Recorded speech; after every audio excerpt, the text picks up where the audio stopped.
Hi hello ನಮಸ್ತೆ, ನಾನು ರಾಜು. ಅಷ್ಟೇ ನೀವು ನೋಡ್ತಿದ್ದೀರಾ centre point Kannada YouTube channel. November ಕ್ರಾಂತಿಗೆ ಫಿಕ್ಸ್ ಆಯಿತು ಮುಹೂರ್ತ, ಸಜ್ಜಾಯಿತು ವೇದಿಕೆ. ಯಾರು ಸಿಎಂ ಯಾರು ಡಿ ಸಿ ಎಂ? ದೊಡ್ಡ ಖರ್ಗೆಯನ್ನು ಮೀಟ್ ಮಾಡಿದ D C M D K Shivakumar.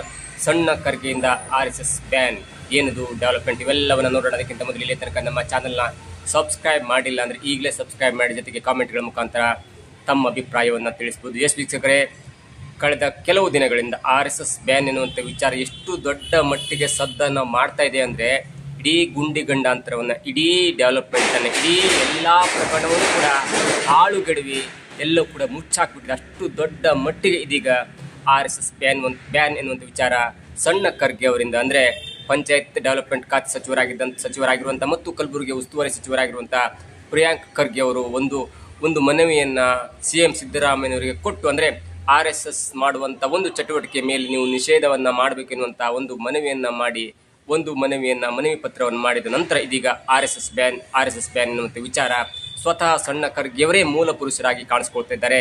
ಜೊತೆಗೆ ಅವರು ಎಷ್ಟು ಸೀರಿಯಸ್ ಆಗಿ ತೆಗೆದುಕೊಂಡಿದ್ರು ಅಂದರೆ, RSS ಚಟುವಟಿಕೆಯನ್ನು ಬ್ಯಾನ್ ಮಾಡಬೇಕೆನ್ನುವಂಥ ನೋಟಿಸ್ ಒಂದು ಕೊಡ್ತಾರೆ. ಅದಾದ ನಂತರ RSSಗೆ BJPಯ ಸಮಯದಲ್ಲಿ ಯಾವೆಲ್ಲ ಕಚೇರಿಗಳು, ಯಾವೆಲ್ಲ ಜಾಗ ಮಂಜೂರಾಗಿದ್ದು, ಬೆಂಗಳೂರಿನಲ್ಲಿ 8 ಎಕರೆ ಆಗಿರ್ಬೋದು, ಬೇರೆ ಕಡೆಗೆ 200 ಎಕರೆ ಆಗಿರ್ಬೋದು, ಹೀಗೆ ಬೇರೆ ಬೇರೆ ಅನಧಿಕೃತ ಕಟ್ಟಡವನ್ನು ಯಾವ ಸರ್ಕಾರದಲ್ಲಿ ಕೊಟ್ಟಿದೆ ಮತ್ತು ಅದನ್ನು ಹೇಗೆ ವಾಪಸ್ ತೆಗೆದುಕೊಳ್ಬೇಕೆನ್ನುವಂಥ ವಿಚಾರವನ್ನು ಕೂಡ ಈಗ ದೊಡ್ಡದಾಗಿ ವಿಚಾರ ಮಾಡ್ತಿದ್ದಾರೆ. ಜೊತೆಗೆ ಸಣ್ಣ ಖರ್ಗೆ ಅಂದರೆ ಪ್ರಿಯಾಂಕ ಖರ್ಗೆ ಅವರ ಮೂಲ ಉದ್ದೇಶ RSSನ ಚಟುವಟಿಕೆಯನ್ನು ಕಂಪ್ಲೀಟ್ ಆಗಿ ಬ್ಯಾನ್ ಮಾಡಬೇಕು ಮತ್ತು ಅವರಿಗೆ ಕೊಟ್ಟಂತ ಅಧಿಕೃತ ಕಟ್ಟಡ ಅಥವಾ ಅನಧಿಕೃತ ಕಟ್ಟಡ ಅಥವಾ BJP ಅವರಿಗೆ ಕೊಟ್ಟಂತ ಸವಲತ್ತು ಎಲ್ಲವನ್ನು ಕೂಡ ಕಿತ್ತಿ ಬಿಸಾಡಬೇಕೆನ್ನುವಂಥ ಒಂದು ಸೂಚನೆ ಇದೆಯಲ್ಲ, ಅದು ಈಗ ದೇಶದಾದ್ಯಂತ ದೊಡ್ಡ ಮಟ್ಟದ ಸದ್ದನ್ನು ಮಾಡ್ತಿದೆ. ಜೊತೆಗೆ ಯಾವ ಮಟ್ಟ ಸದ್ದಂದ್ರೆ, RSS ಪಥಸಂಚಲನದಲ್ಲಿ ಪಾಲ್ಗೊಂಡಂತ ಒಬ್ಬ PDOವನ್ನು ಕೂಡ ಸಸ್ಪೆಂಡ್ ಮಾಡಿದ್ದಾರೆ.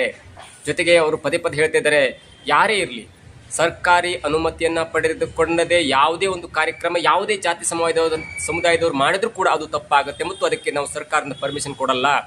ಅದು ನನ್ನ PA ಅಂತ ಒಂದು ಪಥಸಂಚಲನದಲ್ಲಿ ಪಾಲ್ಗೊಂಡಿದ್ದು ಕೂಡ ನಾನು ಅವರನ್ನ ಕಠಿಣ ಶಬ್ದಗಳಿಂದ ಬೈತಿದ್ದೆ ಮತ್ತು ಅವರನ್ನ ಸಸ್ಪೆಂಡ್ ಮಾಡ್ತಿದ್ದೆ. ಜೊತೆಗೆ CM ಆಪ್ತ, CM PA ಆದರೂ ಕೂಡ ಅವ್ರನ್ನ ಸಸ್ಪೆಂಡ್ ಮಾಡಲೇಬೇಕಾಗತ್ತೆ ಎನ್ನುವಂಥ ಮಾತನ್ನು ಹೇಳಿ ಒಂದ್ ಕಡೆ CM ಸಿದ್ದರಾಮಯ್ಯನವರು ಕೂಡ ಮುಜುಗರ ಉಂಟು ಮಾಡಿದ್ದಾರೆ ಎನ್ನುವಂಥ ಮಾತು ಕೂಡ ಕೇಳಿ ಬರ್ತಾ ಇದೆ. ನೋಡಿ, ಇದು ಒಂದು ಹಂತ. ಆದರೆ ಇವೆಲ್ಲವಕ್ಕೂ ಕೂಡ ಈ ಎಲ್ಲದರ ಒಂದು ಹೊಗಳಿಕೆಯನ್ನ ಪ್ರಿಯಾಂಕ ಖರ್ಗೆ ಅವರಿಗೆ ಹೋಗ್ತಾ ಇದೆ ಮತ್ತು ಕಾಂಗ್ರೆಸ್ಗೆ ಮುಜುಗರವಾಗ್ತದೆ ಅನ್ನುವಂಥ ಮಾತು ಎಲ್ಲೋ ಒಂದ್ ಕಡೆ ಸಿದ್ದರಾಮಯ್ಯನವರಿಗೆ ಎಲ್ಲೋ ಒಂದ್ ಕಡೆಗೆ ಸೆನ್ಸ್ ಹೊಳಿತಾ ಇದೆ ಅನ್ಸುತ್ತೆ. ಯಾಕಂದ್ರೆ ಸಿದ್ದರಾಮಯ್ಯನವರು ಏನೇ ಅವರಲ್ಲಿ ಬೇಸರ ಇದ್ರು ಕೂಡ, ಏನೇ ಒಂದು ಮನಸ್ತಾಪ ಇದ್ರು ಕೂಡ, ಅವರು ನೇರವಾಗಿ ಮಾಧ್ಯಮದ ಮುಂದೆ ಯಾವುದನ್ನು ಹೇಳ್ಕೊಳ್ಳಲ್ಲ ಮತ್ತು ಅದನ್ನ ಆಂತರಿಕವಾಗಿ ಬಗೆಹರಿಸ್ಕೋತಾರೆ ಅಂತ ಒಬ್ಬ ಅತ್ಯುತ್ತಮವಾದ ಆಡಳಿತಗಾರ, ಅತ್ಯುತ್ತಮವಾದ ಮುಖ್ಯಮಂತ್ರಿ ಅಂದ್ರೆ ಸಿದ್ದರಾಮಯ್ಯನವರು ಅಂತ ಹೇಳ್ಬೋದು. ಅವರ ಏನೇ ಮನಸ್ತಾಪಗಳು ಕೂಡ ಹೊರಗೆ ಬರಬೇಕಾದದ್ದು KN ರಾಜಣ್ಣವರಿಂದ ಮಾತ್ರ ಬರ್ಲಿಕ್ಕೆ ಸಾಧ್ಯ. ಹಾಗಾಗಿ KN ರಾಜಣ್ಣವರು ಶನಿವಾರ ಒಂದು ಪತ್ರಿಕಾಗೋಷ್ಠಿಯನ್ನು ತುಮಕೂರಿನಲ್ಲಿ ಮಾಡಿ ಅವರು ಹೇಳ್ತಾರೆ, ನೋಡಿ, ಸರ್ಕಾರದ ಕ್ರಮಗಳು, ಕಾನೂನುಗಳು ಪುಸ್ತಕದಲ್ಲಿದ್ದರೆ ಮಾತ್ರ ಚಂದ ಅನ್ನುವಂಥ ಕ್ರಮಗಳನ್ನ ಇದೀಗ ನಮ್ಮ ಸರ್ಕಾರ ಕೈಗೊಳ್ತಾ ಇದೆ. ತುಮಕೂರಿನ ಈದ್ಗಾ ಮೈದಾನದಲ್ಲಿ ಮೈದಾನ ತುಂಬಿ ರಸ್ತೆಯಲ್ಲಿ ಕೂಡ ನಮಾಜ್ ಮಾಡ್ತಾರೆ ಮುಸ್ಲಿಮರು. ಹಾಗಾದ್ರೆ ಅವರೆಲ್ಲ ಸರ್ಕಾರದ ಪರ್ಮಿಷನ್ ತೆಗೆದುಕೊಂಡು ನಮಾಜ್ ಮಾಡ್ತಾರ? ಹೀಗೆ ಯಾವ ಕ್ರಮವನ್ನು ಕೈಗೊಳ್ಬಹುದು, ಯಾವ ಕ್ರಮವನ್ನು ಮಾಡ್ಬೋದು ಅಂತ ಕ್ರಮಕ್ಕೆ ಕಾನೂನು ಕೈಗೊಂಡ್ರೆ ಮಾತ್ರ, ಕಾನೂನನ್ನ ಮಾಡಿದ್ರೆ ಮಾತ್ರ ಅದು ಒಳ್ಳೇದಾಗುತ್ತೆ. ಸುಮ್ಮನೆ ನಾವು ಯಾರನ್ನು ಹೆದರ್ಸ್ಲಿಕ್ಕೋ ಅಥವಾ ಯಾರನ್ನ ಬೆದರ್ಸ್ಲಿಕ್ಕೋ, ಏನೋ ಒಂದು ಒಳ್ಳೇದಕ್ಕೋ ಅಥವಾ ನಮ್ಮ ಮೂಲ ಉದ್ದೇಶವನ್ನು ಡೈವರ್ಟ್ ಮಾಡ್ಲಿಕ್ಕೆ ನಾವು ಏನಾದರೂ ಕಾನೂನು ಕ್ರಮ ಕೈಗೊಂಡ್ರೆ ಅದು ಪುಸ್ತಕದಲ್ಲಿ ಮಾತ್ರ ಇರಬೇಕಾಗತ್ತೆ, ಅದು ಕಾನೂನು ಜಾರಿಗೆ ಬರಲ್ಲ ಅಂತ ಒಂದು ಸೂಕ್ಷ್ಮತೆಯ ಶಬ್ದವನ್ನು ಹೇಳಿದ್ದಾರೆ. ಇನ್ನು ಯತ್ನಾಳ್ ಅವರು ಕೂಡ ಹೇಳಿದ್ದಾರೆ, ನೀವು RSS ಅನ್ನ ಬ್ಯಾನ್ ಮಾಡ್ತೀರಿ, RSSನ ಚಟುವಟಿಕೆಯನ್ನು ಬ್ಯಾನ್ ಮಾಡ್ತೀರಿ ಅಂದ್ರೆ ನಮಾಜ್ಗೂ ಕೂಡ ಬ್ಯಾನ್ ಮಾಡಿ. ಅವರು ಕೂಡ ಸರ್ಕಾರಿ ಸ್ಥಳಗಳಲ್ಲಿ ನಮಾಜ್ ಮಾಡ್ತಾರೆ, ರಸ್ತೆಗಳಲ್ಲಿ ನಮಾಜ್ ಮಾಡ್ತಾರೆ, ಮೈದಾನಗಳಲ್ಲಿ ನಮಾಜ್ ಮಾಡ್ತಾರೆ. ಆ ಮೈದಾನ ಕೂಡ ಸರ್ಕಾರದ ಆಸ್ತಿ ಆಗಿರುತ್ತೆ. ಹಾಗಾಗಿ ಅವನ್ನು ಕೂಡ ಬ್ಯಾನ್ ಮಾಡಿ ಅಂತ ಒಂದು ವಿಚಾರವನ್ನ ಯತ್ನಾಳ್ ಅವರು ಹೇಳಿದ್ದಾರೆ. ಹೀಗಾಗಿ ಸಿದ್ದರಾಮಯ್ಯನವರ ಮನಸ್ತಾಪ, ಸಿದ್ದರಾಮಯ್ಯನವರ ಒಂದು ಮುಜುಗರ, ಸಿದ್ದರಾಮಯ್ಯನವರ ಒಂದು ಕೋಪ ಇದೀಗ KN ರಾಜಣ್ಣವರ ಮುಖಾಂತರ ಹೊರಗೆ ಬಂದಿದೆ. ಇದು ಒಂದು ವಿಚಾರ. ಅದಾದ ನಂತರ ದೊಡ್ಡ ಖರ್ಗೆ ಅವರಿಗೆ ಸ್ವಲ್ಪ ಬೇಸರ ಆಗಿದೆ ಅನ್ನುವಂಥ ಮಾತು ಕೂಡ ಕೇಳಿಬರ್ತಾ ಇದೆ. ಅದು ಸೆಪ್ಟೆಂಬರ್ ಕ್ರಾಂತಿಯ ಮುನ್ನಡೆಗೆ ದೊಡ್ಡದಂತ ಸವಾಲಾಗುತ್ತಾ ಎನ್ನುವುದು ಕೂಡ ಇದೀಗ ಕಂಡು ಬರ್ತದೆ. ಅದೇನೆಂದ್ರೆ, ಖರ್ಗೆ ಅವರಿಗೆ ಸ್ವಲ್ಪ ಉಸಿರಾಟದ ತೊಂದರೆ ಇತ್ತು. ಅವರಿಗೆ ಒಂದು ಇನ್ಸ್ಟ್ರೂಮೆಂಟ್ ಅನ್ನು ಕೂಡ ಹಾರ್ಟಲ್ಲಿ ಹಾಕಿದ್ರು, ಫೇಸ್ ಮೇಕರ್ ಎನ್ನುವಂಥ ವಿಚಾರ ಎಲ್ಲರಿಗೂ ಗೊತ್ತಿದೆ ಮತ್ತು ಅವರು ಡಿಸ್ಚಾರ್ಜ್ ಆಗಿ ಈಗ ಆರಾಮಾಗಿ ಸದಾಶಿವನಗರದ ಮನೆಯಲ್ಲಿದ್ದಾರೆ. ಸದಾಶಿವನಗರ ಅಂತ ಕೂಡ ಅದು ರಾಜಕಾರಣಿಗಳಿಗೆ ಒಂದು ಬೆಸ್ಟ್ ಪ್ಲೇಸ್ ಅಂತ ಹೇಳ್ಬೋದು. ಅಲ್ಲಿ ರಾಜ್ಕುಮಾರ್ ಕುಟುಂಬ ಇದೆ, ಅಲ್ಲಿ DK ಶಿವಕುಮಾರ್ ಕುಟುಂಬ ಇದೆ, ಅಲ್ಲಿ MB ಪಾಟೀಲ್ ಕುಟುಂಬ ಇದೆ, ಅಲ್ಲಿ ಸುಧಾಕರ್ ಅವರ ಕುಟುಂಬ ಇದೆ, ಅಲ್ಲಿ ಖರ್ಗೆ ಅವರ ಕುಟುಂಬ ಇದೆ, ಅಲ್ಲಿ SM ಕೃಷ್ಣ ಅವರ ಕುಟುಂಬ ಇದೆ. ಹೀಗೆ ವಿಧಾನಸೌಧಕ್ಕೆ ಹತ್ತಿರ ಆಗಿರುವಂಥ ಮತ್ತು ಬೆಸ್ಟ್ ಪ್ಲೇಸ್ ಆಗಿರುವಂಥ ಸದಾಶಿವನಗರ ಅಂದ್ರೆ ಅದು ರಾಜಕಾರಣದ ಹೆಡ್ ಕ್ವಾರ್ಟರ್ಸ್ ಅಂತ ಹೇಳ್ಬೋದು. ಖರ್ಗೆ ಅವರ ನಿವಾಸಕ್ಕೆ ದಿಢೀರ್ ಅಂತ DK ಶಿವಕುಮಾರ್ ಅವರು ಮೀಟ್ ಮಾಡಿ ಮುಂದಿನ ಕ್ರಾಂತಿ, ನವೆಂಬರ್ ಕ್ರಾಂತಿಯ ಮುಹೂರ್ತ ಆಗಿರ್ಬೋದು, ವೇದಿಕೆ ಆಗಿರ್ಬೋದು, ಯಾವ ಸೂಟು ಬೂಟು, ಯಾವ ಮುಖ್ಯಮಂತ್ರಿ, ಯಾರು ಉಪಮುಖ್ಯಮಂತ್ರಿ ಆಗ್ತಾರೆ ಮತ್ತು ಕ್ಯಾಬಿನೆಟ್ನಲ್ಲಿ ಏನೆಲ್ಲ ಚೇಂಜ್ ಆಗಬೇಕು, ಏನೆಲ್ಲ ಡೆವಲಪ್ಮೆಂಟ್ ಆಗಬೇಕು ಎನ್ನುವಂಥ ಮಾತನ್ನ ಆಡಿದ್ದಾರೆ ಎನ್ನುವಂಥ ಮಟ್ಟಿಗೆ ಮಾತು ಕೂಡ ಕೇಳಿಬಂದರೂ ಕೂಡ ದೊಡ್ಡ ಖರ್ಗೆ ಅವರಿಗೆ ಒಂದು ಕೋಪ ಕಾಡ್ತಾ ಇದೆ. ಅದೇಂದ್ರೆ ಖರ್ಗೆ ಅವರು ಅಂದ್ರೆ ಪ್ರಿಯಾಂಕ್ ಖರ್ಗೆ ಅವರು ಇಡೀ ದೇಶದಾದ್ಯಂತ ಸಂಚಲನ ಉಂಟು ಮಾಡುವಂತ RSS ನ ಚಟುವಟಿಕೆಯನ್ನ ನಿಷೇಧ ಮಾಡಬೇಕೆನ್ನುವಂತ ಮಾತನ್ನ ಹೇಳ್ತಾ ಇದ್ರು ಕೂಡ, ನೋಟಿಸ್ ಅನ್ನ ಕೊಟ್ಟರು ಕೂಡ ಖರ್ಗೆಯ ಜೊತೆಗೆ ಇರದಂತ ಖರ್ಗೆಗೆ ಅಂದ್ರೆ ಪ್ರಿಯಾಂಕ್ ಖರ್ಗೆ ಅವರಿಗೆ ಯಾರು ಕೂಡ ಸರ್ಕಾರದ ಸಚಿವರು, ಕಾಂಗ್ರೆಸ್ ಪಕ್ಷದ ನಾಯಕರು ಸಪೋರ್ಟ್ ಮಾಡ್ತಾ ಇಲ್ಲ. ಸಂತೋಷ್ ಲಾಡ್ ಅವರು ಹೇಳ್ತಾರೆ ಖರ್ಗೆ ಅವರು ಹೇಳಿದ ತಪ್ಪಿಲ್ಲ ಎನ್ನುವಂತ ಮಾತನ್ನ ಹೇಳಿ ಅಷ್ಟಕ್ಕೆ ಸುಮ್ಮನಾಗ್ತಾರೆ. ಆದ್ರೆ ಬೇರೆ ಬೇರೆ ಸಚಿವರು ಖರ್ಗೆ ಅವರ ಬೆನ್ನಿಗೆ ನಿಂತು ಅವರಿಗೆ ಸಪೋರ್ಟ್ ಮಾಡಬೇಕಿತ್ತು.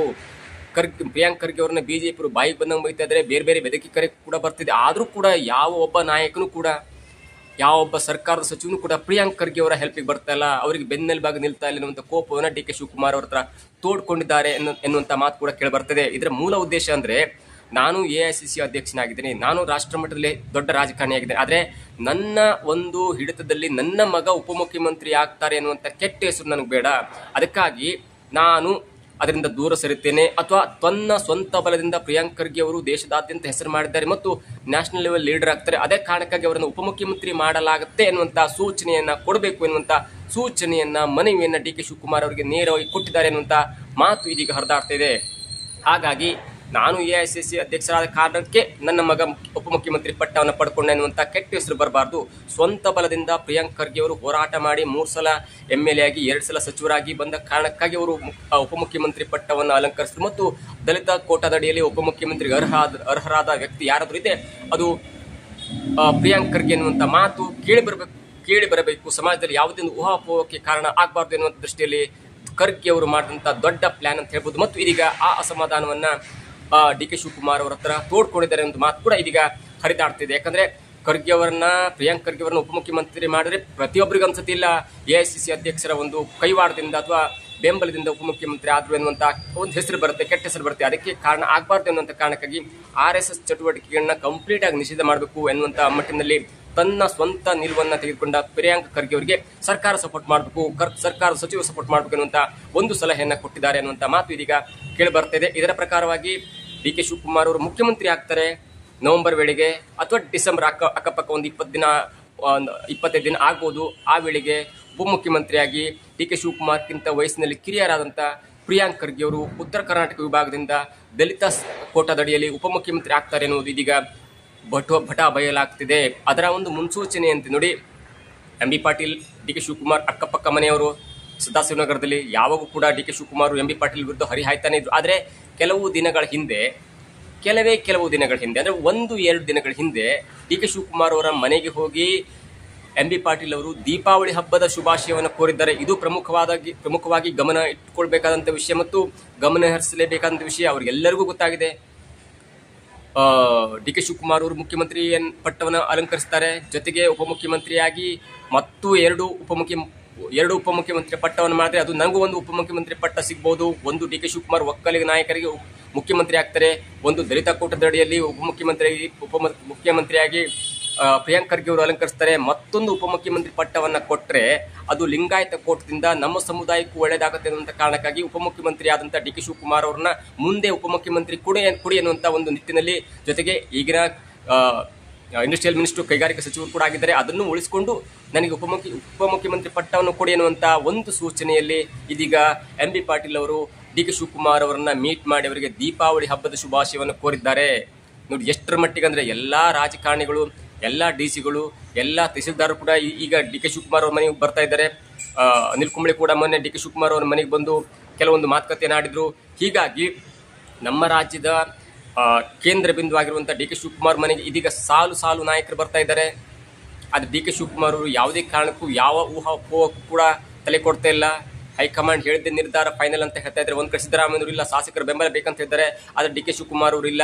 ನಾನು ಕೆಲವೊಬ್ಬರಿಗೆ ನೋಟಿಸ್ ಕೊಟ್ಟು ಅವ್ರಿಗೆ ಸುಮ್ಮನಿರುವಂತ ಹೇಳ್ತೆ, ಕೆಲವೊಬ್ಬರಿಗೆ ಮಾತ್ರ ಹೈಕಮಾಂಡ್ ನೋಟಿಸ್ ಕೊಡುತ್ತೆ ಅನ್ನುವಂಥ ದೃಷ್ಟಿಯಲ್ಲಿ ಹೇಳಿ KN ರಾಜಣ್ಣವರ ವಜಾಕ್ಕೆ ಪರೋಕ್ಷವಾಗಿ ತಾನೇ ಕಾರಣ ಅಥವಾ ಹೈಕಮಾಂಡ್ ಮುಖಾಂತರ ಅವರನ್ನು ವಜಾ ಮಾಡ್ತೇನೆ ಅಂತ ಮಾತ್ರ ಪರೋಕ್ಷವಾಗಿ ಹೇಳ್ತಾರೆ. ಇವೆಲ್ಲವನ್ನು ನೋಡ್ತಾ ಇದ್ರೆ ನವೆಂಬರ್ ಕ್ರಾಂತಿಗೆ ಫಿಕ್ಸ್ ಆಯ್ತು ಮುಹೂರ್ತ, ಸಜ್ಜಾಯ್ತು ವೇದಿಕೆ, ಯಾರು CM ಆಗ್ತಾರೆ, ಯಾರು DCM ಆಗ್ತಾರೆ ಎನ್ನುವಂತ ಈ ಡೆವಲಪ್ಮೆಂಟ್ ಇದೆ. ಅದು ಸದ್ಯದಲ್ಲೇ ತೆರೆಗೆ ಬರುತ್ತೆ, ಸದ್ಯದಲ್ಲೇ ನಮ್ಮ ಮುಂದೆ ಕಾಣುತ್ತೆ. ಅದು ನವೆಂಬರ್ 5 ನವೆಂಬರ್ 14 ಮಕ್ಕಳ ದಿನಾಚರಣೆಯಿಂದ ಆಗುತ್ತಾ, ಅಥವಾ ಸಂಕ್ರಾಂತಿ ಹಬ್ಬದೊಂದು ದೊಡ್ಡ ಹಬ್ಬ ಆಗುತ್ತಾ, ಇವೆಲ್ಲವೂ ಕೂಡ ಕಾದು ನೋಡಬೇಕಾಗಿದೆ.